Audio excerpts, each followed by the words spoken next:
A lo mejor la diversidad, o sea, la complejidad espacial creará angustia, pero es algo así, sería lo único que se me ocurriría, pero no. Digo, hay muchas aproximaciones científicas al ámbito de la percepción. Hay un libro bien padre que se llama This is Your Brain in Music. Ese es tu libro, tu cerebro en la música, que se burla de la frase esa de este es tu cerebro en drogas, This is Your Brain in Drugs, que sale un huevo frito, ¿han visto? Sí. Que es buenísimo ese libro también. Y habla de muchísimos experimentos de percepción y de la reacción y de las sensaciones. ¿Lo encontraste ahí el libro? ¿Lo buscaste? Sí. ¿Cómo se llama el autor? Stacks, ¿o cómo se llama? Robert Sachs o Stacks, ¿cómo? Sí, está claro. Pero es muy relativo porque depende de la capacidad que tiene cada persona para usar apropiadamente su cerebro en su plenitud. No, sí, claro, pero hay todo un proceso, digamos, de la cognición musical y de la percepción estudiado científicamente que digamos, está... Daniel Levitin. Entonces me estoy confundiendo. A ver, vos es el de Oliver Sacks. El de Oliver Sacks. Pero ese es musicofilia. Sí, exacto. Ese es el que yo estaba pensando. Porque ese también lo conozco. Neurólogo. Exacto. Ese que te acabo de decir está bueno, pero el que yo estaba tratando de recomendar es ese. Estudia cómo nos afecta y atraviesa no solo el sonido, sino la música. Sí, la música, musicofilia. Mentalmente, ¿no? Y ese musicofilia está en español y todo. Sí, la editorial es... Sí, he visto ese libro. Anagrama. Sí, ese es el que estaba pensando cuando lo recomendaba, lo revolví. El otro está bien, pero el que quería recomendar era ese, de musicofilia. Y hay otro que es muy interesante, no tiene que ver exactamente con el sonido, sino con lo opuesto, que es Veo una voz, que es un estudio de la gente sorda, y de cómo es la vida sin sonido y todo eso. Ese es previo, ¿no? ¿Es anterior? Creo que sí, porque lo menciona en ese de musicofilia. Es uno relativamente nuevo. Sí, tendrá 5 años, ¿no? Algo así, 4 años. Algo así. Incluso, ¿eh? Sí. Y Veo una voz y es principio del 2000. Fíjate. Vamos a ver lo opuesto, ¿no? El sonido, pero es interesante para entender justamente por qué el sonido también nos define y nos da tantas cosas. Eso. Fuera de lo musical. Son dos muy buenos. Y hay otro que no lo leí, del de Philip Paul, El instinto musical. No lo conozco. Que parece muy bueno, yo la verdad que no lo leí, pero me lo recomendaron, lo compré y lo jugué un poco, pero va por el lado de musicofilia. Un instinto interesante.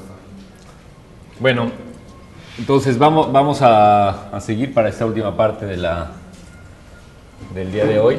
¿Qué creen ustedes, o más bien no qué creen, qué comentarios tienen sobre las implicaciones de que aparezcan instrumentos, pero más de un instrumento? Por eso puse esa pieza al terminar, aunque están relacionados, son de la misma familia. ¿Cuáles son las problemáticas, más allá de que tengan alguna pregunta precisa sobre la pieza, que es bienvenida? ¿Cuáles son las problemáticas cuando empiezan a aparecer múltiples instrumentos, además de la cinta, ¿no? Yo pienso que es justamente a la pregunta que te hice hace un momento, que el instrumentista entienda los múltiples contextos artificiales, las fuentes, las causas, para poder lograr dar una interpretación coherente. Yo, como te comentaba, yo también trato de mantener la interpretación y he tenido la experiencia de tocar ya varias obras mixtas y es un mundo totalmente aparte que el de la música de cámara tradicionalmente como lo forman en una academia, ¿no? El hecho de tener el oído atento ya no a un gesto visual, sino realmente a un gesto sonoro como tal, ¿no? Sí. Es difícil de asumirlo en principio. No, eso estoy de acuerdo y es un punto fundamental, pero creo que ese argumento, o sea, esa idea es menos importante cuando son ensambles, porque con más instrumentos, en el caso de este quinteto o de ensambles más grandes, hay alguien que toma la batuta, ¿no? Y los demás se olvidan y tocan como en música de cámara, ¿eh?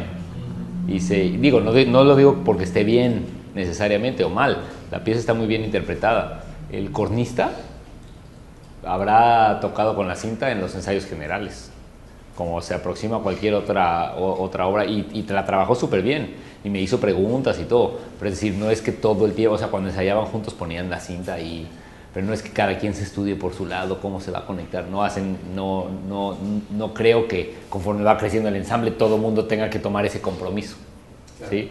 Para lograr, si toda la orquesta les das una cinta a cada uno y todos se involucran, no sé si necesariamente va a sonar mejor.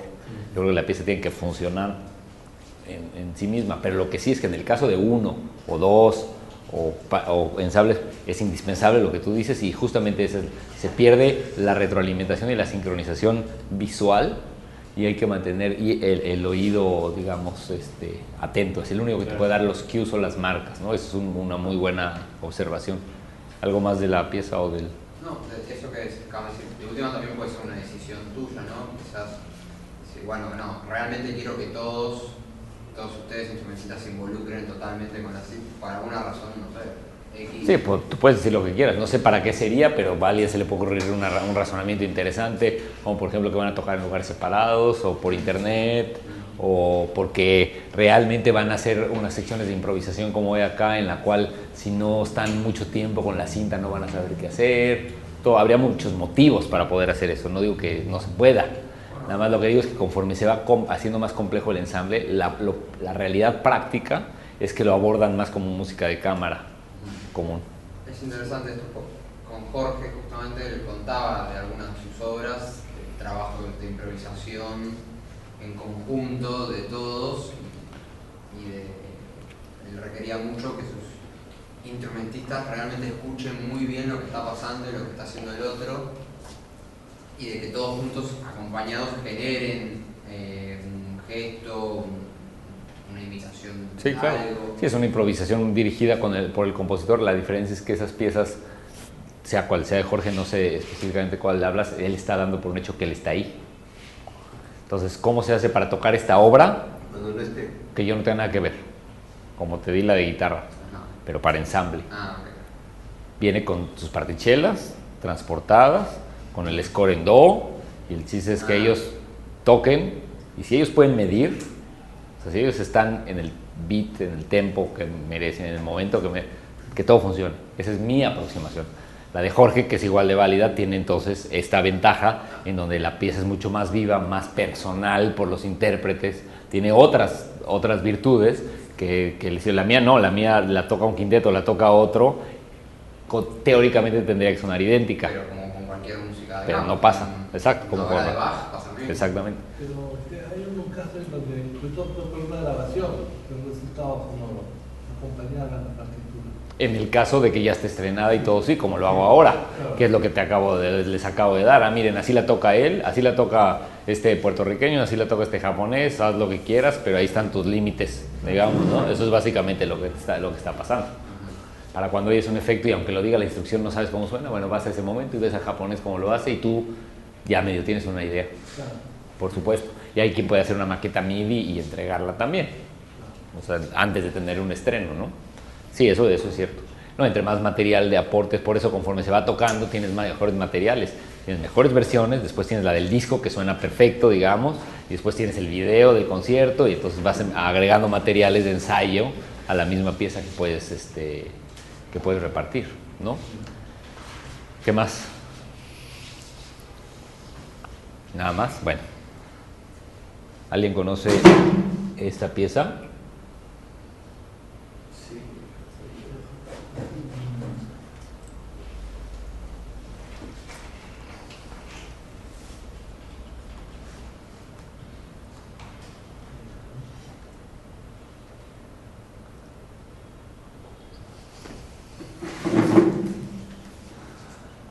Voy a poner un...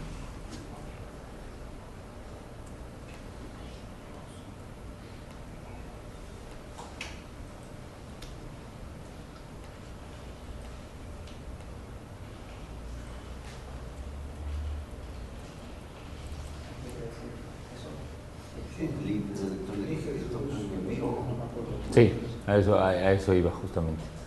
En esta pieza, ahí está, el ensamble, es un ensamble grande con alto, flauta alto, vibráfono, piano, arpa, 2 violines, viola, violonchelo y contrabajo, la sección de cuerdas y con electrónica en vivo, pero es una pieza del 85. Cuando dice electrónica en vivo, en realidad se refiere a a efectos, delays, reverbs, o sea, nada de cómputo, ¿no? Pero es un ensamble, digamos, relativamente un poco más grande, creciendo ya también, para no hacer todos los ejemplos con mi pieza, esta es una de las piezas que a mí me parecen fundamentales para entender cómo se puede concebir algo completamente electroacústico, prácticamente acusmático, instrumental, ¿no?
Perdón.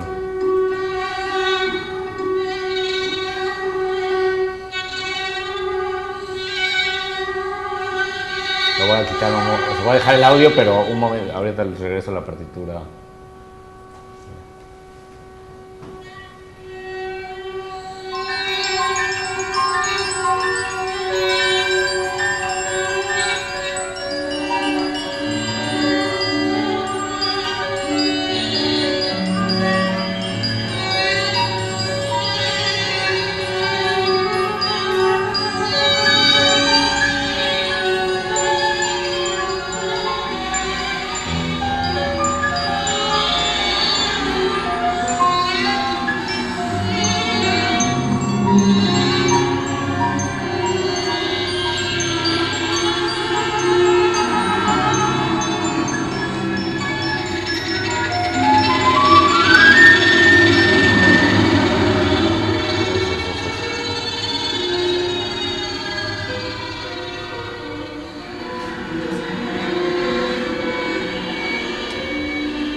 ahí, porque además por estar buscando lo que les voy a mostrar ahora, perdí lo de la partitura, no se las pude enseñar, pero este es justo la mitad es la mitad, o sea, es el minuto 8 y dura 16 y un poquito, ¿no? Lo que es interesante es que quería ilustrar de alguna manera o explicar de alguna manera otras aproximaciones a crear así como una semántica de las estrategias que hay atrás, que no sean nada más las que están aquí en el libro o las que yo mismo he dicho, que estas no son mías, estas son de Simon Emerson, que es un compositor inglés y que básicamente, hablando en particular de esta pieza, está buscando cuáles son las estrategias de vinculación entre los instrumentos y la electroacústica que le parecen útiles. Es un texto bastante grande que compara diferentes obras, pero justo en este momento dice que la pieza trabaja con 3 estrategias, que es foregrounding, que es básicamente la proyección hacia adelante de un instrumento que hace que se separe de un ensamble, ¿no? En el caso específico después habla de la flauta, en momentos muy particulares, y después hace otros comparativos, pero sobre todo en la parte que escuchamos es bastante obvio, ¿sí? Y que también se está recontextualizando constantemente esta flauta. Sí, ¿no? lo puedes ver así. Para el foregrounding sí, las podrías incluso buscar equivalencias entre, y además todo lo que yo medio armé y lo que inventé de mis términos es de alguna manera un resultado también de lo que he leído de Simon y de otros teóricos, porque esto es previo, ¿no? ¿Cómo se llama, perdón? De él, Simon Emerson. ¿Cómo se titula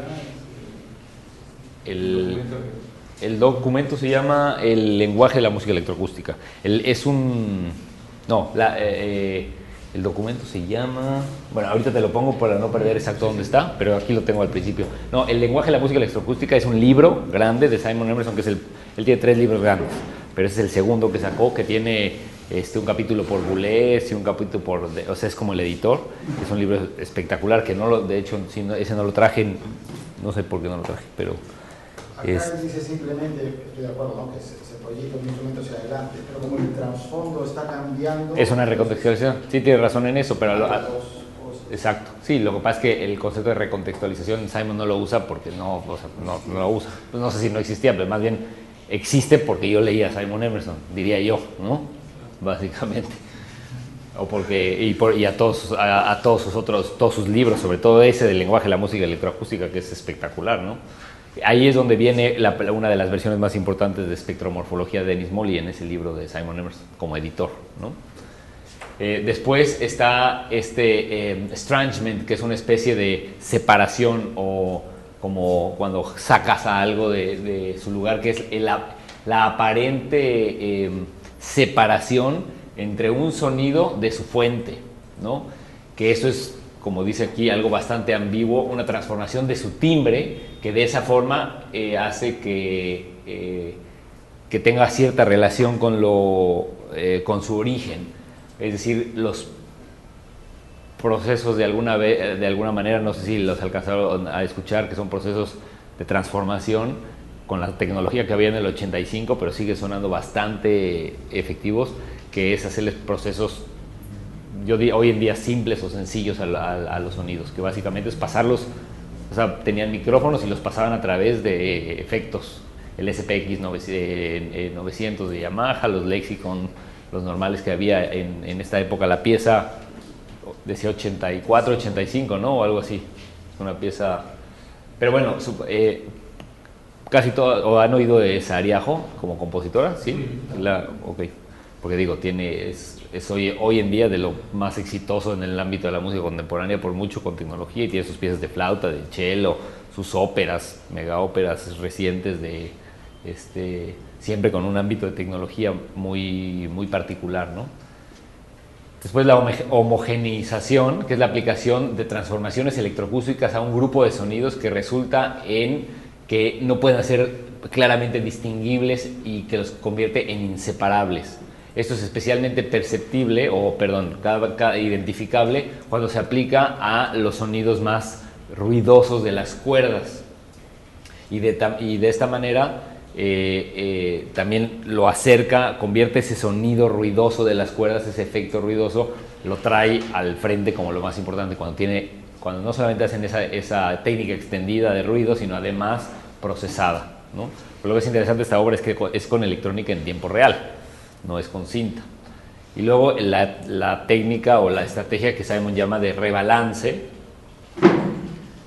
capaz que de rebalance, por eso le puse recontextualizar, porque aquí también lo acabo de pensar de por qué no dice balance, ¿no? Justamente en virtud de esa pregunta. Como en el caso del foregrounding del principio, un solista puede permitir, o un sonido que jala o que de alguna manera liderea al resto del movimiento de un grupo. Por razones electroacústicas y psicoacústicas, el grado en que esto se puede hacer decrece o se incrementa proporcionalmente o directamente a la cantidad de instrumentos que hay. Es decir, se vuelve más complicado entre más instrumentos hay. Sí, por eso se vuelve más complicado entre más instrumentos hay. Quiere decir que es inversamente, o sea, un instrumento es más fácil que sea solo, es más fácil que sea una guía a un grupo de instrumentos. ¿Sí? Entonces, y de esa manera, la idea en Lichtbogen, por ejemplo, en esta parte de la partitura, que es la que tengo ahí, ven, perdón, se subió un poquito. Esta es una sección particular muy simple, nada más porque quiero que vean también cómo está un poco la grafía. No tiene una sección de cinta, no tiene nada por el estilo, porque es electrónica en tiempo real y tiene una serie de efectos. Bueno, estos son el trabajo de ruido con las cuerdas, justamente que menciona Simon, y esto es justo aquí, aquí es donde hay una parte específica en donde la flauta, que en este caso ya es piccolo, porque comenzó siendo alto, ¿no? Y aquí ya está desde un par de minutos siendo piccolo, liderea claramente, porque además tiene una zona del espectro solamente para la flauta, y entonces es claramente identificable su movimiento. Todo lo demás genera como un entorno, desde mi perspectiva, electroacústico. ¿Y por qué digo todo esto? Porque yo siempre he pensado que esta pieza es muy interesante, sobre todo en algunas de sus secciones, porque es como si fuera una pieza para flauta o piccolo con cinta. Pero todos los instrumentos se dedican a hacer la cinta. Eso es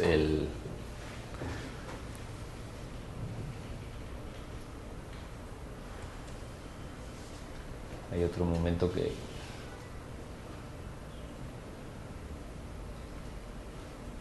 Esta parte también tiene la flauta. Y yo una cosa que siempre y que argumenté mucho con Simon cuando discutíamos esa pieza y él me enseñaba un poco, me comentaba sobre estas ideas, es que uno de los elementos de lograr este foregrounding que él menciona, la proyección del instrumento en donde se separa del ensamble, no es por la orquestación. O sea, lo que lo logra es la orquestación. La orquestación quiere decir, y ese es el punto al que quería llevar, en el ámbito instrumental la orquestación es el trabajo espectral, es el equivalente al trabajo espectral en la electroacústica, ¿sí? No es muy complicado eso, pero lo que sí es complicado para un compositor es realmente sentarse en la computadora a orquestar y a trabajar espectralmente y a entender cuál va a ser el espacio espectral de cada uno. Estamos muy acostumbrados en el instrumental bueno, vamos a orquestar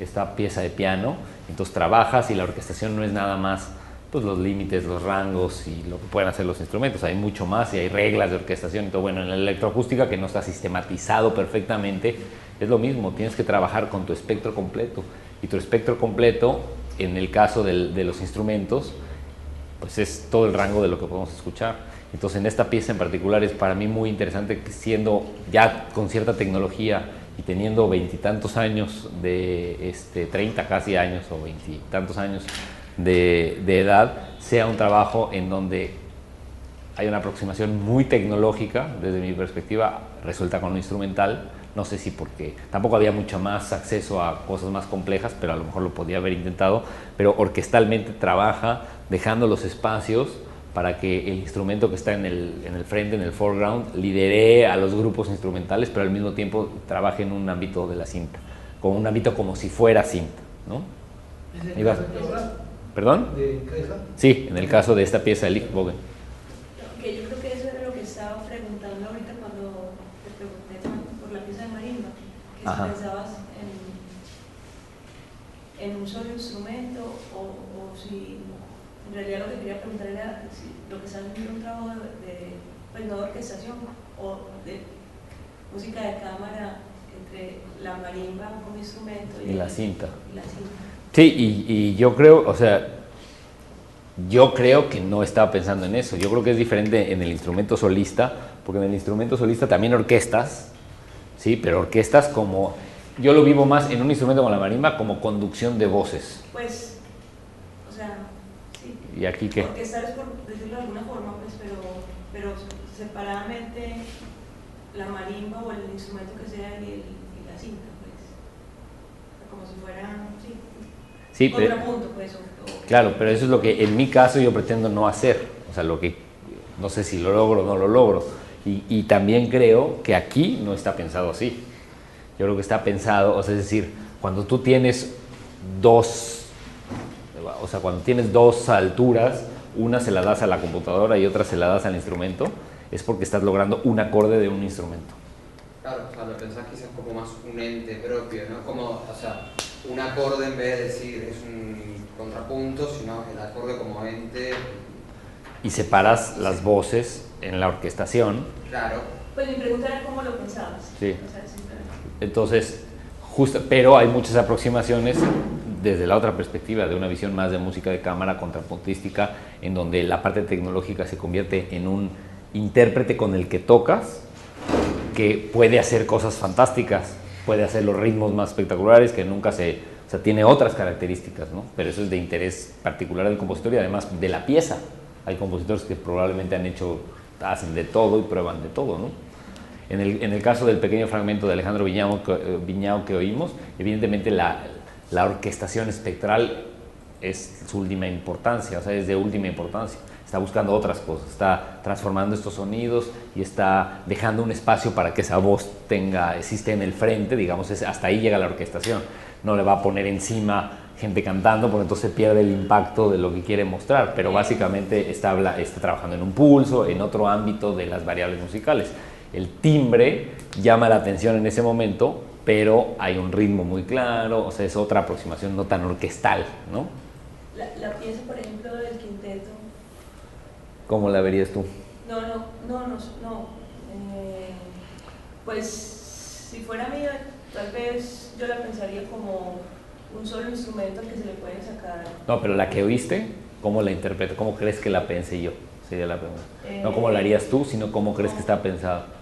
Como quinteto y... Separadas, Sí. no complemento, digamos, no un solo instrumento. Todo el mundo está... Bueno, usted ahí utiliza todos los recursos de los cuales habló Antes. Escucha, digamos, eso de la continuación, ¿no es cierto? Sí. Que algo que termina, otra cosa acaba, de los gestos que terminan, o acción-reacción, se escucha, Eso es por lo lo que- tanto hay una continuidad del mismo... Yo sí creo que la parte de la cinta, en la gran mayoría de la pieza, está buscando terminar la orquestación.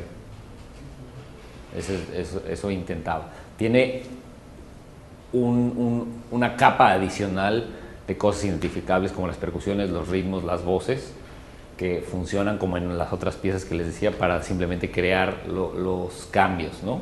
Pero desde el punto de vista de la función, de la parte tecnológica, yo la vivo como un complemento, como la parte que acaba de llenar las zonas orquestales, de orquestar el espectro. Así es como está pensada en eso. ¿Sí?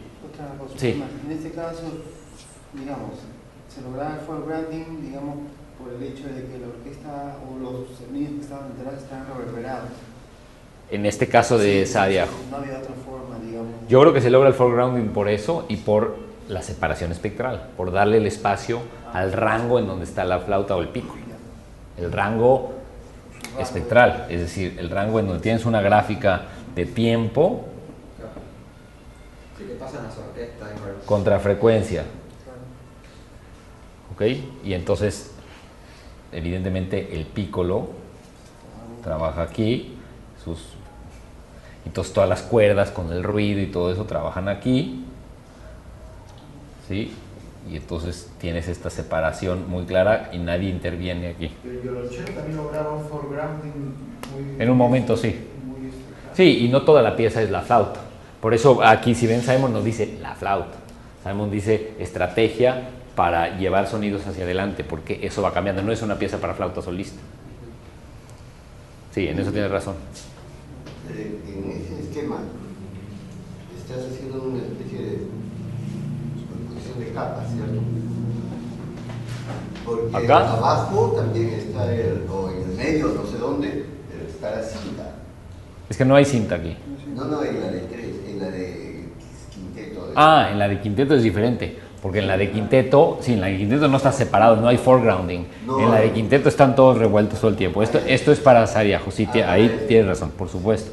En la de quinteto es al revés. En la de quinteto está, o sea, digamos de manera muy burda, diría yo que la aproximación a la orquestación espectral es más, tengo mi instrumento 1, mi instrumento, o sea, digamos el oboe, clarinete, si lo quieres ver así, probablemente se empiece a encimar, considerando que no uso clarinete bajo, o sea, clarinete en do, normal, con el corno, con el fagot, ¿no? ¿Sí?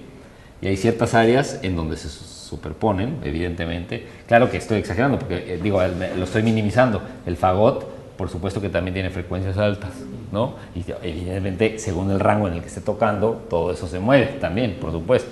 Pero si lo haces de una manera burda, pues puedes entonces enfatizar las partes, que eso fue lo que yo intenté, las partes en donde se traslapan, o sea, en donde si el fagot está haciendo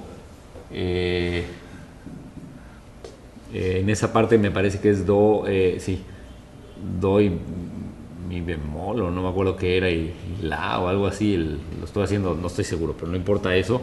Entonces, los armónicos principales de do más los, no me acuerdo si 3 o 5 iniciales de mi bemol, pues acá los haces más los de la, no me acuerdo si eran los 3 o 5, creo que eran nada más 3, entonces ya tienes 9 valores de cada uno de estos, que te da una tabla, y entonces dices, bueno, entonces la cinta va a trabajar con los de en medio, y voy a poner otros 9 preparados por la cinta, y los pongo al mismo tiempo.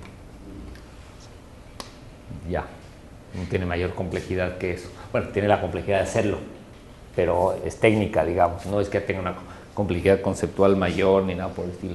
Y de esa manera, por lo menos mi idea es el a completar, entre comillas, ciertas áreas, pero intercalado por momentos muy claros de donde dice, donde oyes hablar a una persona, ¿no? Donde dice, are you listening people, o cosas por el estilo que te cambian el enfoque por completo, ¿no? Que te llaman la atención, o que se oye una percusión y un ritmo, y entonces se vuelve que la interacción deja de ser la orquestación espectral y se convierte en una interacción, una superposición rítmica a la cual automáticamente le empiezas a buscar sentido. Y esos cambios de enfoque en esa pieza pretenden ser los puntos estructurales, nada más. Que no hay tantos tampoco, no es que haya uno cada 2 segundos, son secciones, están en 5 secciones, ¿no? Claro, en este caso para usted los elementos rítmicos que aluden a lo popular son como el lenguaje de alguna forma. O sea, claro. Nada que llama la atención. Oye, por supuesto, son no de alguna forma, es toda la forma, exactamente, por supuesto. Entonces,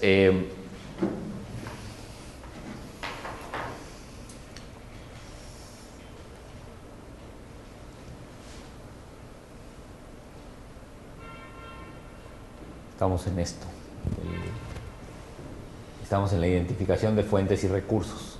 Hemos hablado no tan claramente de las fuentes, porque eso hablamos un poco más temprano, del el origen de las fuentes, pero estamos hablando en el ámbito de los materiales, cómo puedes tener recursos diversos para crear esta paleta de sonidos, más bien, cómo puedes tener recursos para crear una paleta de sonidos diversos, para evitar los sonidos tontos que salen con cola, porque solo estás revolviendo lo mismo, y lo único que estás haciendo es procesando con plugins o con software X una sola cosa para tratarte de ir lo más lejos posible. Cómo creas la diversidad de elementos que te sirvan, o sea, que estén direccionados a un objetivo composicional. Es decir, si tú tienes una idea conceptual buena o mala, no importa, así como la que acabo de escribir, me da lo mismo si es interesante, si es innovadora, eso no importa, esa es la que tienes. ¿Qué haces técnicamente para lograrlo? Es un proceso que te va a dar como resultado algo mucho más coherente que simplemente meter los sonidos a la computadora y empezar a filtrarlos y ver cuáles te gustan y ponerlos y después acomodarlos en el tiempo sin ningún orden y empezar a probar, que es un proceso intuitivo, experimental, que también está bien, que te puede dar ideas para organizar. No digo que no se haga, pero digo que en general tendemos a siempre trabajar de esa manera, y si además estás en un entorno de escucha que no es el ideal y todo, estás como calificando todo un poco abstracto sin que sea la realidad. Es decir, no oyes bien los sonidos y los bajaste de internet y están en MP3 y entonces los transformas y el programa no lo sabes usar muy bien, pero medio le mueves y no sabes lo que estás haciendo y queda una cosa y pues te gusta y entonces la guardas y luego queda otra y entonces las pones juntas y después ya te acostumbraste a que van juntas porque están juntas, ¿no? Sí, me extraña ahora que dices eso, ya de manera tan clara que hasta el momento no había sido tocado, porque siempre estaba gravitando en torno a mí, empezado a lucharla, conocen en castellano como es top-down composition, entonces tener antes de empezar a componer, de poner una sola nota, un solo sonido, diseñar toda la obra, y claro, hasta un nivel en el cual te permite todavía seguir jugando cuando ya estás dentro de ella, pero una estructura tan sólida que no estás cambiando o improvisando, digamos, y eso es composición, ¿no? Es diferente de improvisación. Sí, hay compositores que diseñan como Donatoni, su sistema escribe el primer párrafo, no sé, estoy exagerando, pero eso lo dijo él una vez, mi primer renglón de la partitura, y luego ya se lo puedo pasar a mi alumno porque ya es todo, o sea, esa es mi pieza, él ya la sabe hacer, porque toda la lógica está ahí. Lo siguiente es mecánico, ¿no? Y cuando hay un error en lo mecánico, es decir, que tocaba no una tercera hacia abajo de un octavo, sino tocaba una tercera menor hacia abajo, un octavo, pero se le puso tercera, no importa, que se quede así y que se incorpore en el proceso, porque no tiene mucho sentido, pero está el sistema, está la claridad, está la lógica de la orquestación, ya la puede hacer quien sea. La pieza está en la idea, lo otro es la implementación de la partitura, ¿no? Bueno, pero en el trabajo de músico también la parte intuitiva se puede dar materiales, improvisando en el aspecto de...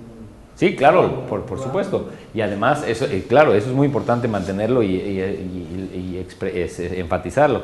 La parte de experimentación intuitiva te da materiales que a través, desde mi perspectiva, de un análisis del trade o de sus objetivos, en el marco de esto, de ponerles esta grilla como la que hablábamos ayer, es que tú puedes evaluar qué tan útiles son para lo que estás haciendo. Eso es todo. Pero para nada pretendo decir que hay que quitar lo intuitivo de la experimentación. Lo que sí, regreso a lo que dije ayer, lo que sí va a pasar es que en tu experimentación, tu mejor capacidad va a ser tu eslabón más débil. Eso sí. Entonces, ahí es donde necesitas desarrollar. Es decir, por supuesto que si eres un improvisador espectacular en el piano, cuando te sientes a componer en el piano e idear cosas, pues vas a tener un potencial mayor de... Si tú necesitas poder tocar todo lo que haces con la guitarra, pues entonces mis piezas de guitarra quedan como para manco, ¿no? Cualquier guitarrista del primer año ya las puede hacer. Entonces también hay que buscar cuáles son los límites de uno y encontrar tecnológicamente cómo ir un poco más allá. Porque si no, no puede, todo lo que no sabes hacer queda mal, ¿no? O sea, si me explico, tiene lógica lo que me digo, pero para nada tiene que ver con que el proceso de lo intuitivo y de la experimentación debe quedar fuera del proceso, para nada, ¿no? ¿Algún otro? Entonces,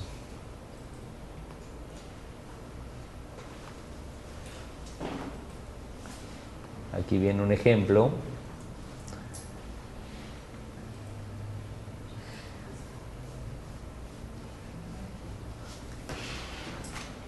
Ahora les voy a enseñar una partitura.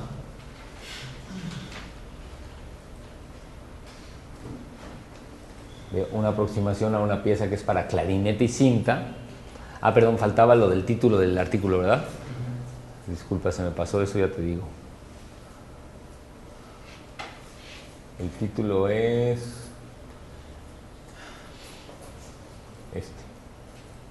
la relación entre lo acústico y lo electroacústico, la relación con los instrumentos. Y es esta la bibliografía, aunque esa está en la lista que les voy a dar, ya está puesto ahí este artículo, pero es esta, ¿no? Es de 1998 el texto.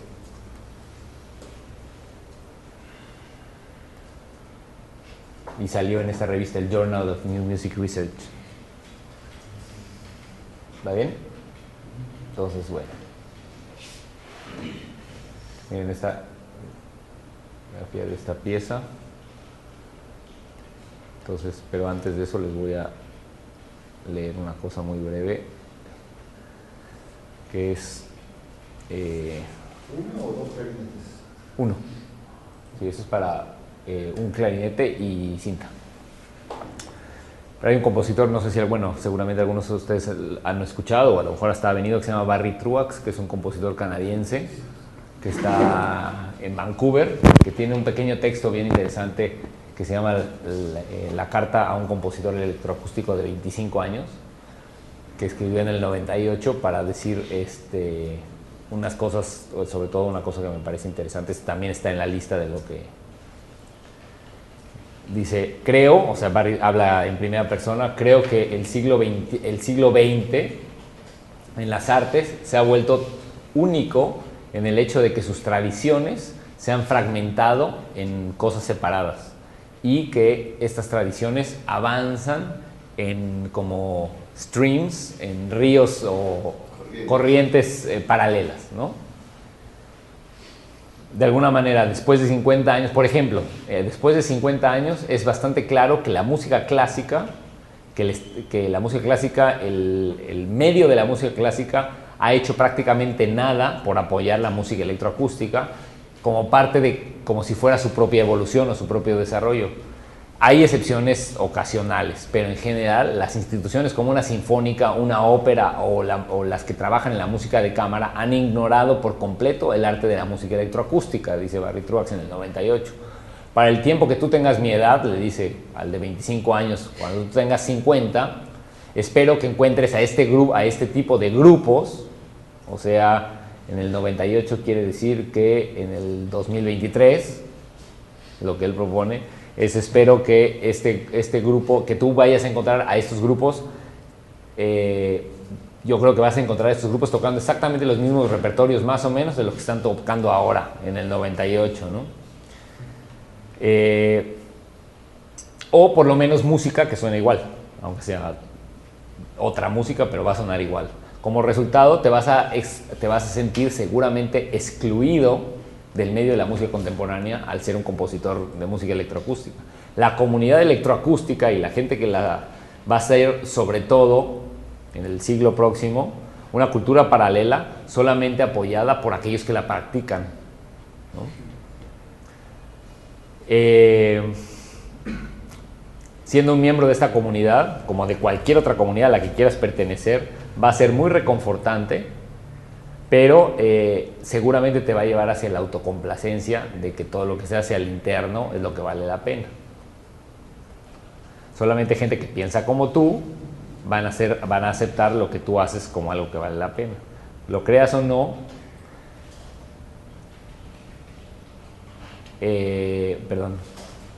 no puedes esperar que la gente entienda tus intereses esotéricos y todo lo que hay detrás de tus ideas a través de la tecnología. La gente lo va a juzgar por lo que escucha en el momento. Básicamente la gente va a buscar en tu trabajo si hay o no las respuestas para sus preocupaciones de vida. Esto probablemente te suena a demasiado abrumador, le dice, ¿no? Porque se supone que es una carta en la que le habla. Te va a sonar demasiado abrumador, pero finalmente eso ha pasado desde siempre y no podemos juzgarlo desde otro punto de vista. La mayoría de los compositores jóvenes parecen que ponen su esperanza en el desarrollo tecnológico para resolver sus preocupaciones actuales. Entonces ponen la esperanza hacia afuera, hacia que la tecnología se desarrolle para resolverla. que se desarrolle nuevo software que tenga la capacidad del control de los armónicos como si fueran juguetes y puedas llegar a los tonos y a los armónicos más sexys, le dicen, y que los puedas identificar. Este modelo tiene sus beneficios prácticos y siempre estaré agradecido que existan las impresoras láser, los quemadores de CD, las máquinas de DAT, y hoy por hoy el Internet es completamente indispensable. Pero no creo que esa sea la ruta específica para desarrollar una cultura profunda que motive o que se conecte con el público.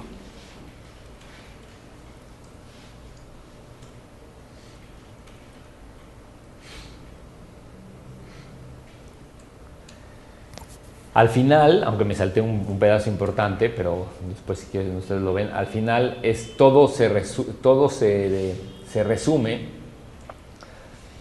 no para discutir si es un mundo interesante, el de las máquinas que te dan la oportunidad te ofrecen un mundo en donde todo es posible, o de todas las crisis económicas o ambientales que van a complicar tu vida en el futuro, sino simplemente definir lo que para ti como compositor es necesario, identificarlo y acotar lo que para ti es necesario. Esto es muy antiguo, no estoy inventando nada y no es ningún consejo original, lo sé, pero tiene bastantes maneras de verse desde el punto de vista originales en la perspectiva actual. Qué irónico es pensar que es muy irónico pensar que una tecnología externa y un software que va a ser el que en algún momento nos enseñe cómo poder componer de manera interesante. No te guíes equivocadamente por el aspecto racional de que la tecnología y que la música electroacústica es solamente un mundo esotérico en donde puedes producir música abstracta con conceptos complejos y por eso esté fundamentada. No creas en eso. Sin embargo, no tengas miedo de seguir tus pasiones, de seguir tu sexualidad y tu imaginación para encontrar maneras de expresar tu música con la tecnología que esté disponible. Esto va a hacer que realmente valga la pena escucharla. Eso es lo que le dice. Y si eres suficientemente curioso, será interesante ver lo que tú tienes que proponer dentro de 25 años, ¿no?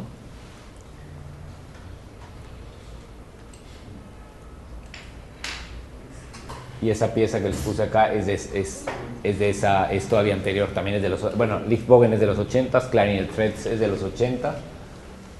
De hecho aquí viene el año, ¿no? Es de... no se ve, es 88. Bueno, es 87 y ganó el premio del 88, ¿no? Les voy a poner un pequeño fragmento, sí. Una pregunta que tiene algo que ver con esto, al mismo tiempo no, varias cosas.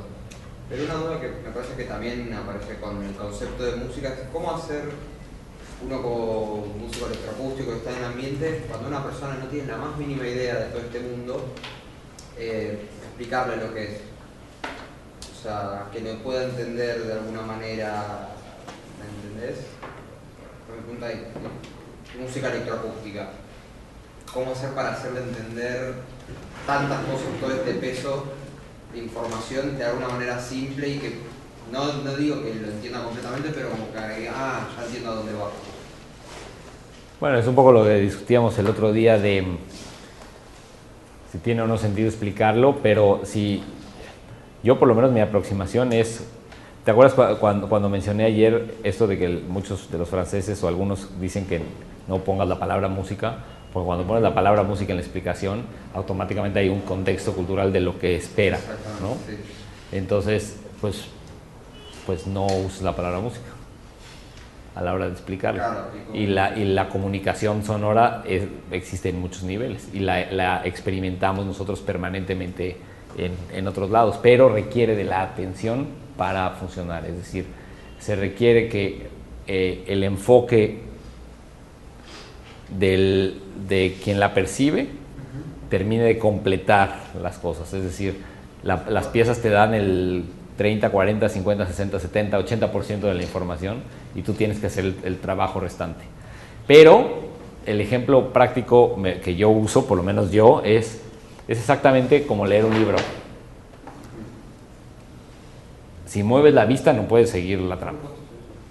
La diferencia es que la interfase del libro es suficientemente eficiente como para enseñarte a ti que si te distraes no funciona, ¿no? Y lo mismo con la música, pero estamos mal acostumbrados a esta, ya lo dije ayer, esta relación de entretenimiento y de esparción, que es muy justa, porque solo falta que la gente después de un día de trabajo va a llegar a su casa a trabajar con la mente para... Pues no, es lógico que se relacionen con la música a manera de entretenimiento, esparcimientos, eso está bien, es la función musical y la fue durante mucho tiempo. Hoy en día hay varias funciones de cada una de las cosas y las artes se han, como dice Barry Truax, separado y son en caminos paralelos o corrientes paralelas.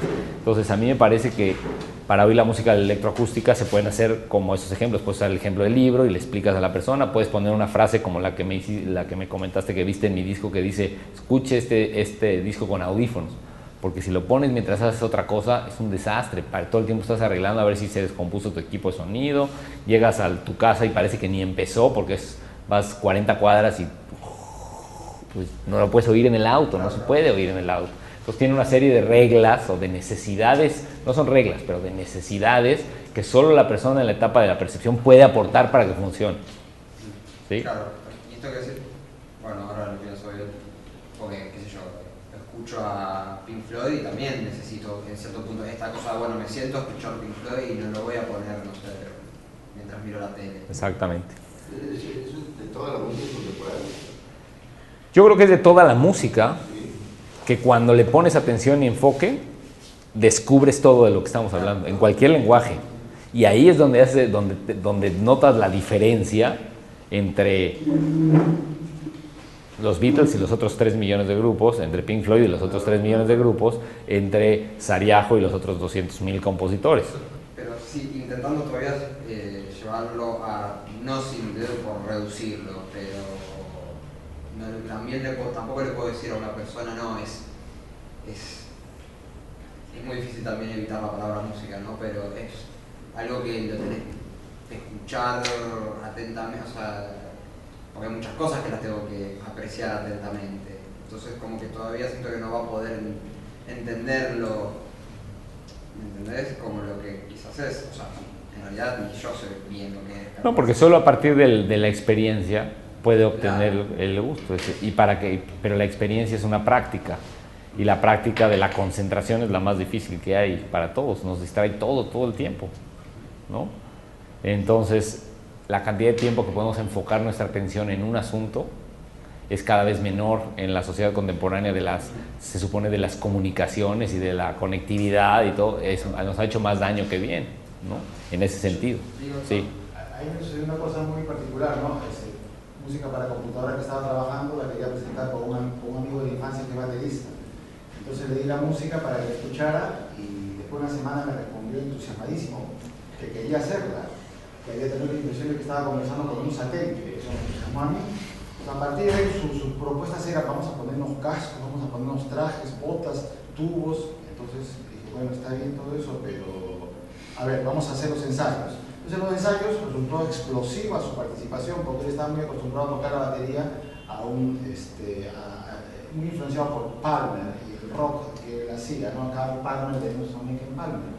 Entonces a mí me gustó su participación, pero ¿qué pasó? Que inmediatamente esos clichés no sabía cómo salir de ellos y siempre hacía lo mismo. Entonces desarrollamos un sistema de señales en que yo, por ejemplo, le decía escucha, toca. Entonces él escuchaba y tocaba repitiendo lo que estaba sonando y comenzó a cambiar el resultado sonoro. Y eso al principio le costaba muchísimo a él, pero básicamente se reduce a que tiene que escuchar.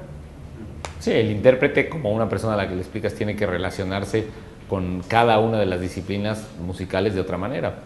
El baterista que escuchamos tocando, que mencionaste, Pat Metheny, que es un súper baterista, que es mi amigo de la infancia, por eso me acordé, crecimos juntos toda la vida, y que es el baterista Pat Metheny hoy, que se llama Antonio Sánchez. No puede creer, porque los dos crecimos haciendo música junto con otro amigo toda la vida, y no puede creer lo que me pasó, ¿no?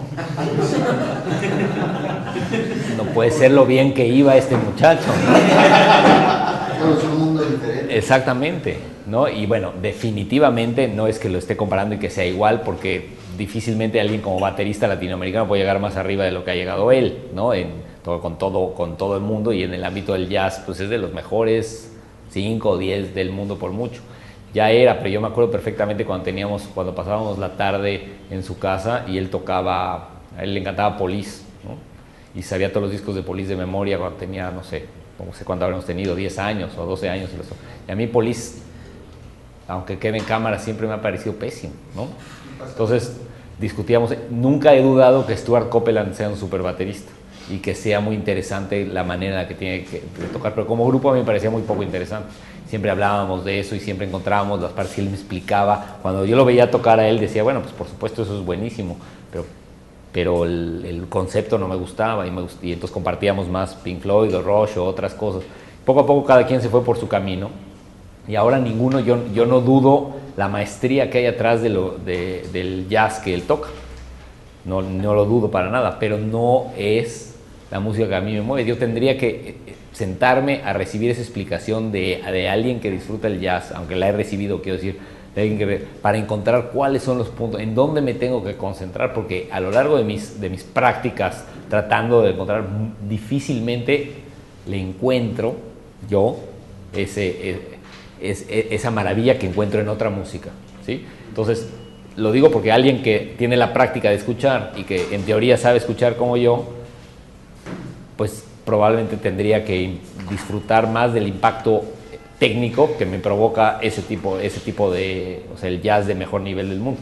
Pero no paso de ahí, ¿no? O sea, hasta ahí llego y me impresiona y suena muy bien y digo, pues sí, se ve que es el mejor del mundo, porque ahí sí no hay nadie que toque mejor que eso, ¿no? Pero ya no me mueve más la música, mientras que cosas mucho más simples técnicamente me mueven mucho más, ¿no? Igualmente creo que a veces, bueno, como lo compartimos todos, que no hay mucha diferencia entre a veces escucharlo a Pat Metheny, por decir uno, a escuchar música electroacústica, en lo que es, no sé, la sensación, bueno, un montón de factores en realidad. No hay mucha diferencia, pero a partir de la práctica yo no encuentro manera de enfocar mi atención durante mucho tiempo en el jazz y que me provoque lo mismo que me pasa en la música electroacústica o en la contemporánea. Y justamente es simple y sencillamente la práctica de enfocar en las variables que conoces.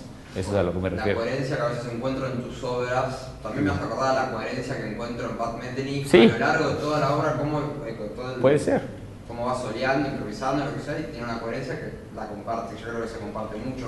Y si además ves la trayectoria de alguien de ese calibre, lo impresionante es que es una coherencia de 30 años, ¿no? Eso es todavía más espectacular. O sea, no es una coherencia de 2 obras de 15 minutos, o de 10 años o de 3 discos, sino de 25 discos con 35 tours y 50.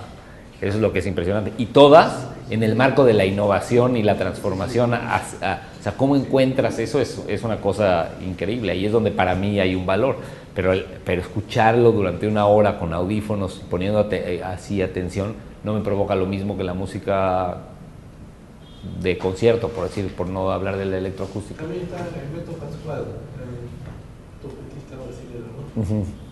Muy profesional. Sí, bueno, todos los grandes jazzistas son eso, o sea, hay para aventar para arriba. Nada más mencioné el caso específico de mi amigo porque dijiste a tu amigo del baterista de la infancia.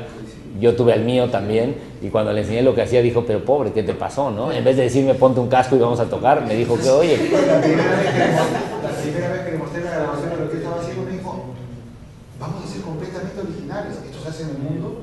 Creyendo que nunca se había hecho. Mira unos videos, unas cuantas cosas, no entendía nada. Exacto. Todo esto, o sea, en realidad surgía por esto, ¿no? Me pasó con este curso, che, me voy a Lima, qué bueno, no sé qué vas a hacer? No, un curso de composición electroacústica, no sé qué. Ay, ¿qué es eso? Ajá. Imposible explicarle a alguien por teléfono o a alguien.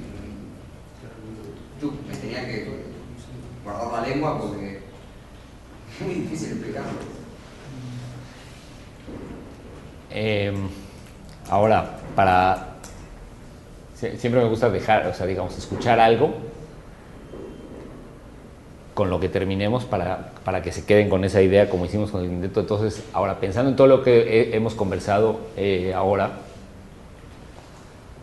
quiero que oigan estas piezas, estos extractos de música solo para cinta. No voy a poner ahorita ya lo de Claire, ya perdimos la oportunidad, se movió la idea. Ahorita les digo por qué, pero les quería enseñar nada más también la parte gráfica. Son piezas para cinta de un compositor norteamericano que se llama Paul Lansky, si lo conocen, que es otro nombre muy importante del computer music, para que desde el punto de vista de los elementos y de la manera de estructurar y de los ladrillos o los bloques con los que trabaja, podamos hablar al respecto de cómo se genera esta coherencia y estos materiales, ¿sí? ¿Cómo se escribe el apellido? Lansky, como se oye, L-A-S-K-Y, L-N, Lansky, con Paul Lansky. Es esta. Esta es una misma pieza que él ha revisado y rehecho cada 10 años. Entonces voy a poner los fragmentos de... Esta es la primera, ¿no? La pieza se llama Idle Chatter. Ahorita te lo escribo. Va. Uy, no funcionó el... ¿Por qué será?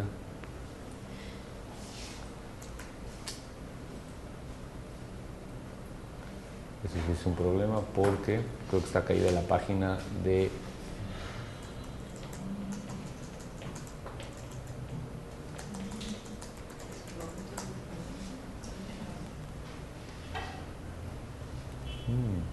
Eso nunca me había pasado. A ver si esta no... Espero que no sea que toda la página está caída. Siempre la toco de su página. Es porque esta está en la página de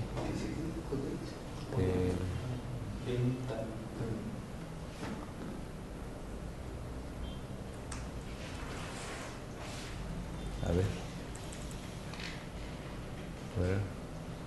Ahí va. Esta parece que sí. Va.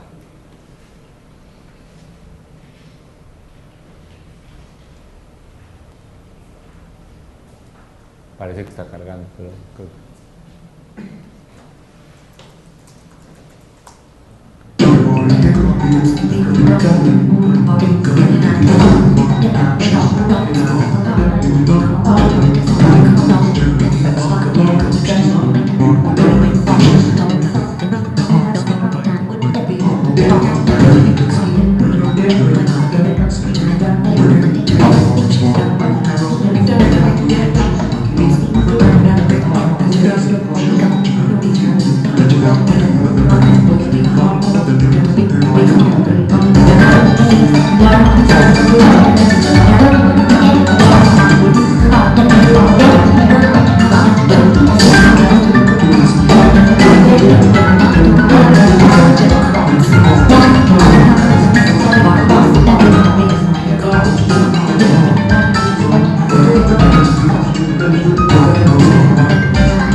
Ahorita platicamos.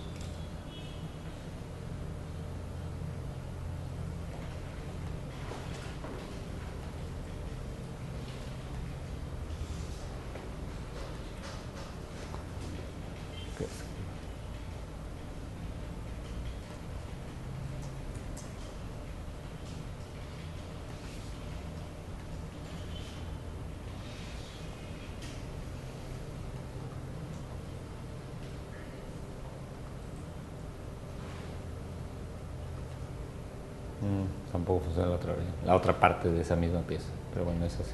Qué bueno que por lo menos una funciona, ¿no?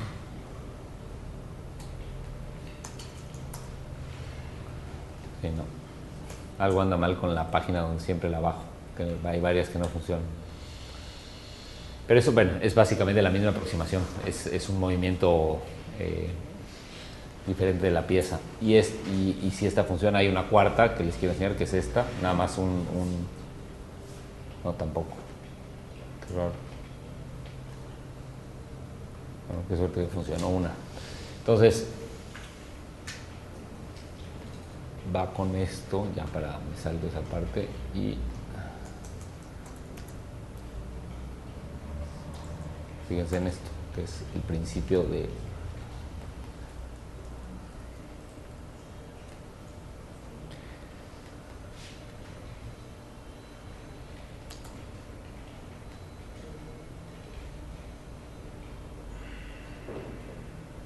entonces, si no, la otra tampoco funciona, pero no importa. Lo que pasa es que esta es una pieza que, si ven, es una pieza para cinta, bueno, una pieza de soporte fijo, en donde el desarrollo tímbrico es definitivamente la última jerarquía. Las alturas incluso son más importantes, por supuesto el ritmo se genera un pulso, es importante también lo reconocible de la fuente, pensando en lo que hemos platicado, por la duración, el ritmo, las alturas e incluso la dinámica, que es lo que puede ir generando las secciones, y el timbre es lo último, y sin embargo sería para ustedes o no música electroacústica. Para mí es música tradicional. Hay un obstinato rítmico. Bueno, para mí es como un intermedio entre, hay una relación entre popular y electrónica, esto es como el centro. Está buscando una influencia popular en lo electrónico, ¿estarían de acuerdo? Como forzado un poco eso, digamos, forzándolo yo, no el autor, forzando yo una descripción, tratando de buscar, así como Alejandro Viñao en el pedacito que escuchamos trata de forzar lo popular, vincularlo con el electrónico. ¿Sería esto una manera de tratar de hacer las dos? Claro, minimalismo también, un minimalismo implantado. Ahora, los métodos, ¿cuáles serían las cosas que, digamos, que sí validarían que sea electroacústica, entre comillas, si hubiera alguno? El uso de la electrónica. El uso que es todo tecnológico.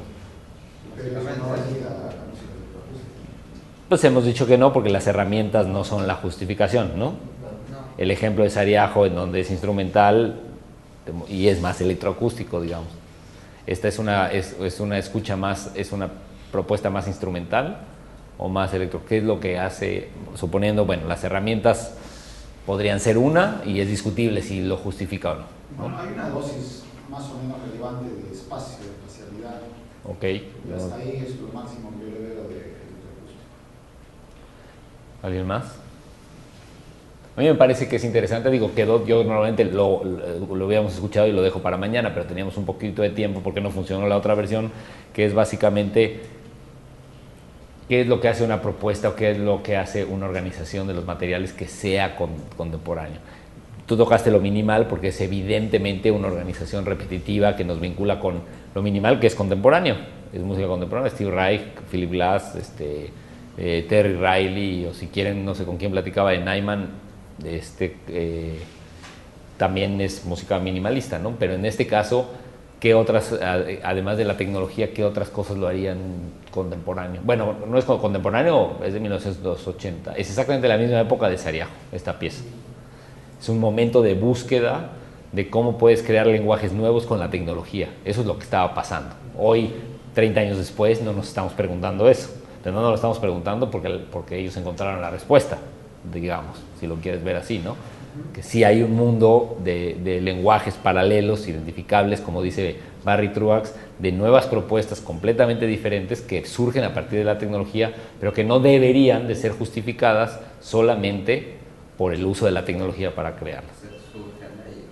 Pero Eso surgen no de lo puedes ellos. separar. No las puedes separar.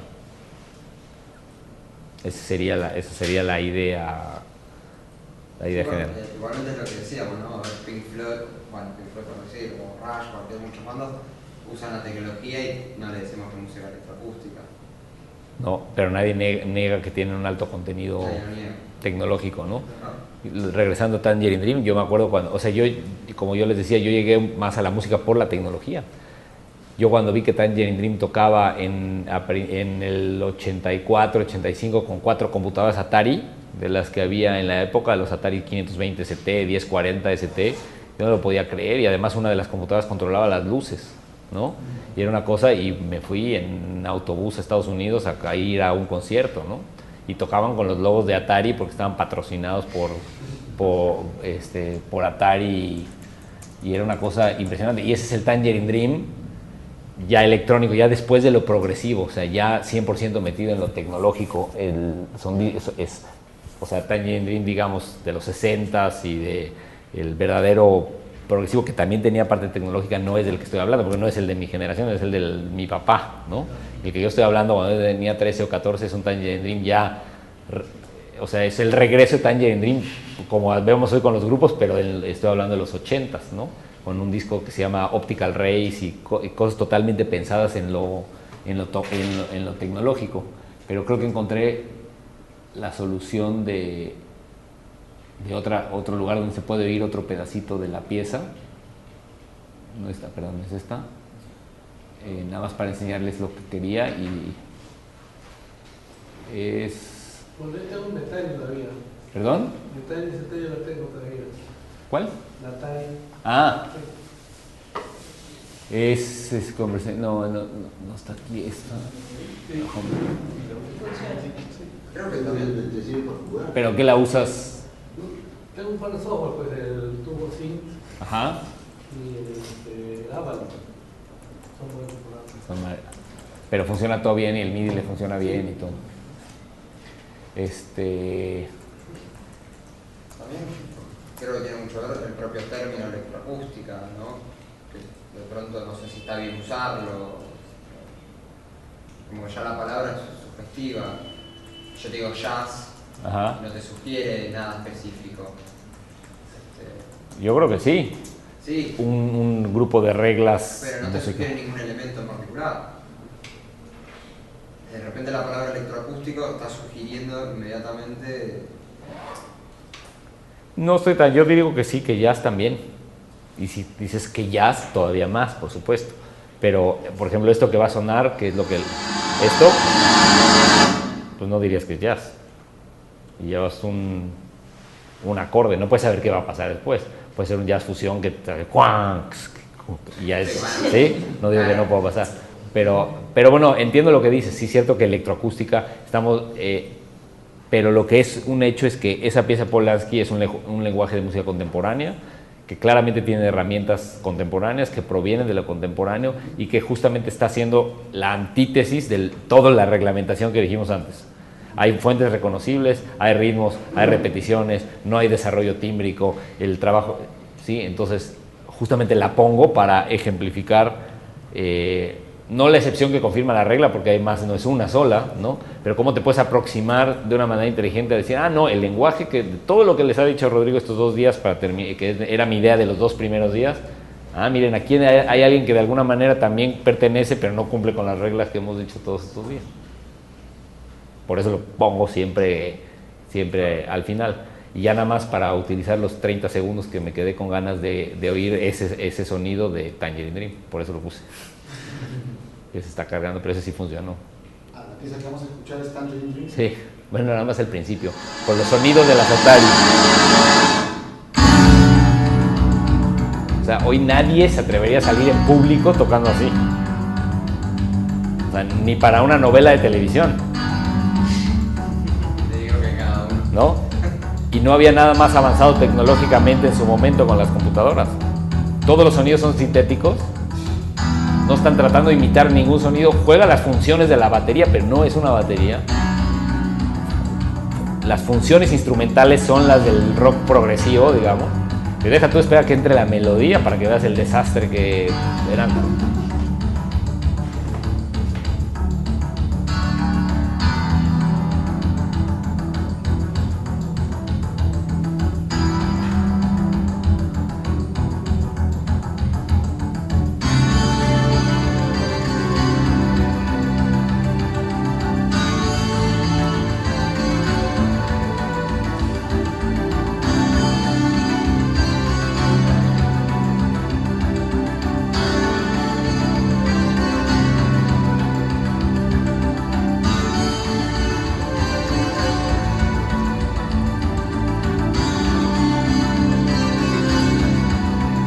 pues los sonidos eran completamente, o sea, todo el trabajo estaba en cómo hacer lo mismo que estábamos haciendo, pero con sonidos que nunca hayan existido en la historia, cuando previamente, digamos, en años anteriores, creo que ya con esto termino, nomás que se está...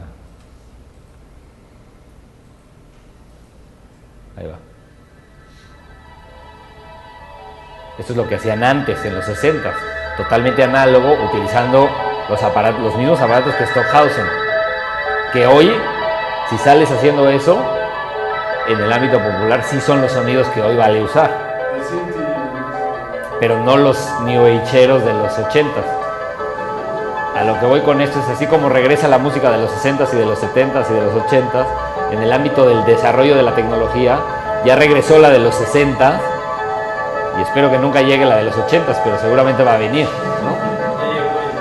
Ya sé, o sea, en la música, digamos, tecnológica, pero no en el uso de los timbres en la música electroacústica. Pero ya llegó ya pasó, ya viene la de los 90 seguro, ¿no? Pero este tipo de aproximación más en lo electrónico experimental, aquí Pink Floyd y Stockhausen estaban así, o sea, les pasó como a mi amigo el baterista y a mí, que después cada uno se fue a otro lado, ¿no? Con formas de media hora, o sea, estructuras de media hora, los famosos discos concepto completos, ¿no? Son mucho más actuales estos timbres que los que les puse, que son de 18 años después. Eso se llama Force Major, de Tangerine Dream también, es otro disco de Tangerine Dream.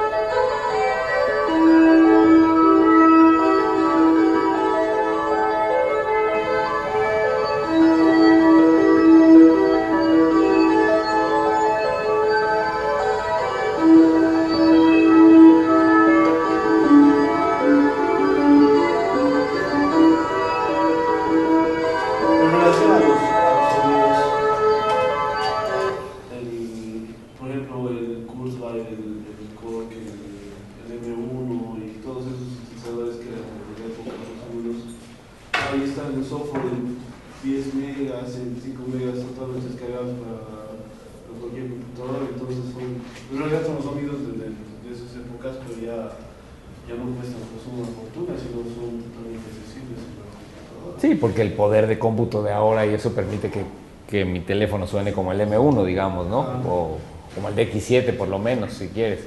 Pero cualquiera de los que utiliza los sintes análogos como los Moog o cualquiera de los sintes importantes, los Buchla o los ARP o eso, te diría que no se pueden hacer con lo digital. Y es cierto, tiene razón, no tienen el mismo punch y el mismo sonido, a lo mejor tienen el 70% del sonido.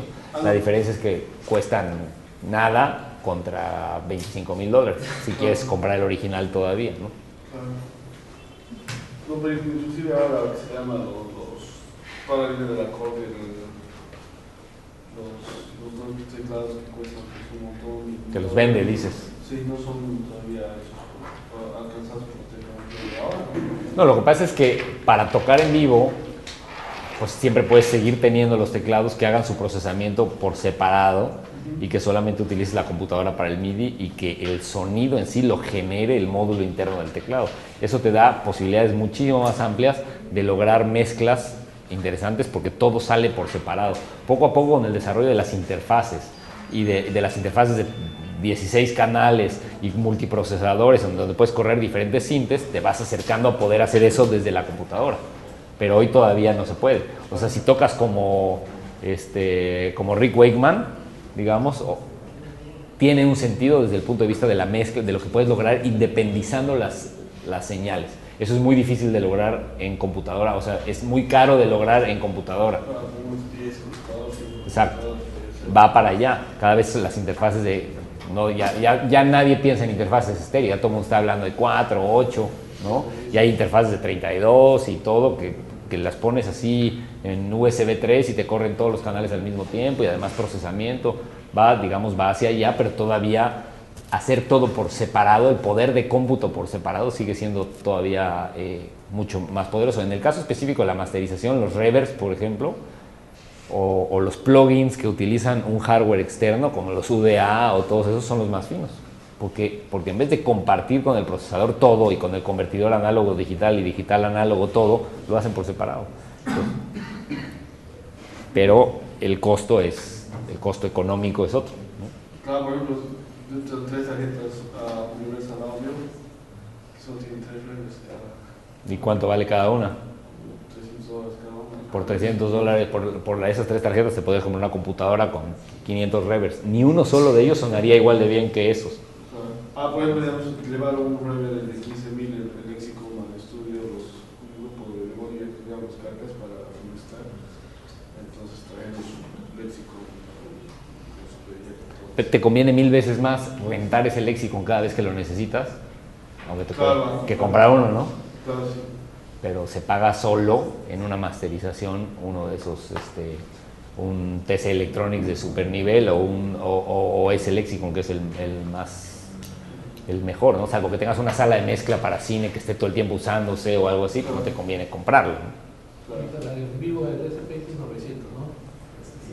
Bueno, ese es Yamaha, pero porque es el de batalla, no porque sea el mejor. Cualquier Lexicon es mejor que ese. Lo que pasa es que el SPX 900, que después sacaron el SPX 90 y todas las versiones, como todo lo Yamaha, tiene una calidad espectacular, aguantan que le tiren la cerveza el baterista y sigue funcionando, y tiene una calidad sorprendente, y costaba $1000, ¿no? Pero no es que sea mejor en calidad a cualquier reverb de los profesionales. Lo que pasa es que para en vivo los requerimientos de calidad son otros que para grabación. Pues el SPX 900 nunca lo usarías para un reverb en una mezcla profesional de música clásica, jamás. El simple hiss que mete cuando lo prendes ya acabó con tu mezcla. Pero para en vivo, para consola de monitores, para poderlo traer con tu equipo, para esto de callas Ariajo funciona bien, porque es en vivo, ¿no? Las consolas digitales de ahora, por ejemplo, bueno, trabajo con una consola hace unos meses, un evento en la calle. Ajá. Y el nivel de ruido, pero era bajísimo, ¿sí? La consola con compresores, procesadores, todo interno. No tenía nada de ruido. Bajabas y tenías los parlantes que metían ruido y todo el sistema estaba abierto. Es impresionante cómo. Sí, pues la calidad, bueno, no sé, evidentemente si eso de una Yamaha digital para arriba o todo eso, pasa eso. Si es una Behringer, hace así y se ve igualita y le tienes que hacer así para que no haga ruido y así. Depende de la calidad del aparato, por supuesto, pero sí. O sea, una super consola digital actual, lo que se diga para las de estudio.